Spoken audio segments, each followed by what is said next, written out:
Hi viewers, Namaste. இன்னைக்கு நாம பார்க்க போற concept past perfect tense. So first past perfect tenseனா என்ன அப்படிங்கறத தெரிஞ்சுக்கலாம். அதுக்கு few examples பார்க்கலாம். போன வாரம் ஊட்டி போயிருந்தேன். ஸோ இந்த இடத்துல பார்த்தீங்க அப்படின்னா போய் இருந்தேன். ஸோ போய் அப்படிங்கிறது ஒரு லைக் ஒரு பாஸ்ட் பற்றி பேசுகிற மாதிரி தான். இருந்தேன் அப்படிங்கிறது இன்னொரு பாஸ்டே தான் குறிக்கிற மாதிரி தான் இருக்குது. ஸோ போயிருந்தேன், வந்திருந்தேன், கேட்டிருந்தேன், சொல்லியிருந்தேன், பேசியிருந்தேன், இந்த மாதிரி சொல்கிறது தான் பாஸ்ட் பர்ஃபெக்ட் டென்ஸ் அப்படின்னு சொல்லி சொல்கிறோம். அடுத்த எக்ஸாம்பிள் பார்த்தீங்கன்னா 10 மணிக்கு முன்பே அசோக் வந்திருந்தான்.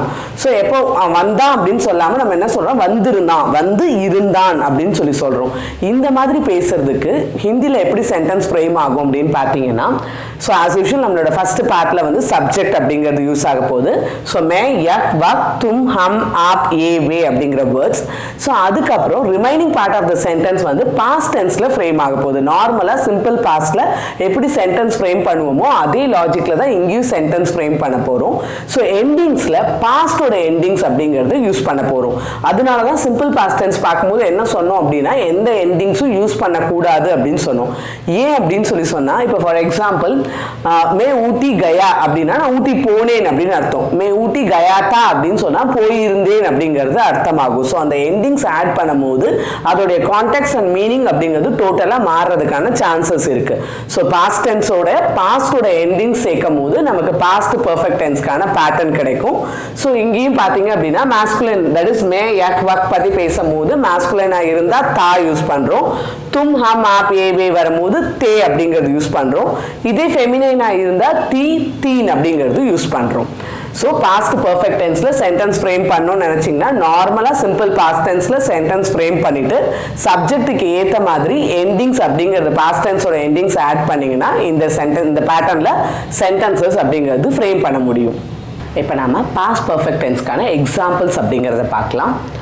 பிछले हफ्ते मैं ஊட்டி गया था. ஸோ நம்ம ஃபர்ஸ்ட் பார்த்த எக்ஸாம்பிள் போன வாரம் நான் ஊட்டி போயிருந்தேன். ஸோ அதுக்கான ஹிந்தி சென்டென்ஸ் பிछले हफ्ता मैं ஊட்டி गया था. தென் 10 மணிக்கு முன்னாடி அசோக் வந்திருந்தான். ஸோ அதை ஹிந்தியில சொல்றதா இருந்தா 10 बजे के पहले अशोक आया था. 10 बजे के पहले अशोक आया था. ஸோ आया था அப்படின்னு சொல்லும்போது வந்திருந்தான் அப்படிங்கிறது அர்த்தம்.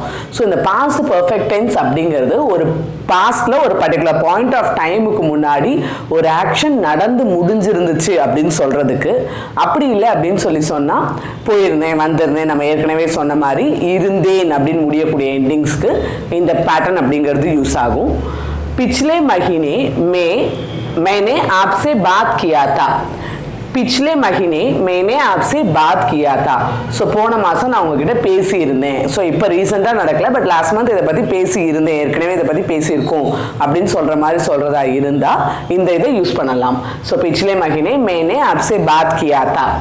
देन आपके आने के पहले वे इधर से गए थे. आपके आने के पहले वे इधर से गए थे. ஸோ आपके आने के पहले அப்படின்னு சொன்னா உங்களுடைய வருகைக்கு முன், நீங்க இங்க வர்றதுக்கு முன்னாடி அப்படிங்கிறது அர்த்தம். வே இதர் சே கயே தே, அவங்க இங்க இருந்து போயிருந்தாங்க. ஸோ நீங்க வர்றதுக்கு முன்னாடியே அவங்க இங்க இருந்து கிளம்பி இருந்தாங்க. ஸோ நீங்க அவங்கள அதனால தான் மீட் பண்ண முடியல. ஸோ ஏதோ ரீசன்ஸ் கொடுக்கும் போது நீங்க வர்றதுக்கு முன்னாடியே அவங்க கிளம்பி இருந்தாங்க அப்படின்னு சொல்றதுக்கு இந்த சென்டென்ஸ் யூஸ் பண்றோம். अमीर ने मुझसे एक मदद पूछा था. अमीर ने मुझसे एक मदद पूछा था. ஸோ அமீர் என்னிடம் ஒரு உதவி கேட்டிருந்தான். இப்போ இல்லை, முன்னாடி ஒரு ஹெல்ப் கேட்டிருந்தான் அப்படின்னு சொல்றதா இருந்தா अमीर ने मुझसे एक मदद पूछा था அப்படின்னு சொல்றோம். देन पिछले रविवार हमने आपको मेल भेजा था. पिछले रविवार हमने आपको मेल भेजा था. ஸோ போன சண்டே நாங்கள் உங்களுக்கு மெயில் அனுப்பி இருந்தோம். ஸோ லைக் கம்பெனிஸில் பேசும்போது நாங்கள் ஏற்கனவே இதை பற்றி லாஸ்ட் வீக் உங்களுக்கு மெயில் அனுப்பியிருந்தோமே, அனுப்பியிருந்தோம் அந்த மாதிரி சொல்கிறதுக்கு இந்த சென்டென்ஸ் அப்படிங்கிறது யூஸ் ஆகும். ஸோ பிछले रविवार हमने आपको मेल भेजा था. ஸோ இந்த பாஸ்ட் பர்ஃபெக்ட், ப்ரெசன்ட் பர்ஃபெக்ட் இந்த மாதிரி நம்ம பார்க்கக்கூடிய டென்சஸ் எல்லாமே ஹிந்தியில் யூசேஜில் இருக்குதான், ஆனால் அதிகமாக யூஸ் ஆகிறது இல்லை. பாஸ்ட் அப்படிங்கும் போது சிம்பிள் பாஸ்ட் டென்ஸ் தான் அதிகமாக யூஸ் ஆகுது.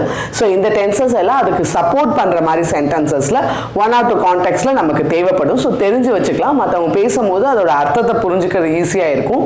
நமக்கு தேவைப்படுற இடத்துல யூஸ் பண்ணலாம். ஸோ இதில் ஃபியூ சென்டென்சஸ் அப்படிங்கிறத ஃப்ரேம் பண்ணி ட்ரை பண்ணி பாருங்க. வேறொரு கான்செப்ட்ல நெக்ஸ்ட் வீடியோவில் கண்டினியூ பண்ணலாம். தன்யவாத். ஃபிர் மிலேங்கே. உங்களுக்கு எங்களோட வீடியோ பிடிச்சிருந்துச்சுன்னா லைக் பண்ணுங்கள், கமெண்ட் பண்ணுங்கள். மற்றவங்களுக்கு யூஸ்ஃபுல்லாக இருக்கும்னு நினச்சிங்கன்னா ஷேர் பண்ணுங்கள். இது வரைக்கும் சப்ஸ்கிரைப் பண்ணாதவங்க சப்ஸ்கிரைப் பண்ணுங்கள்.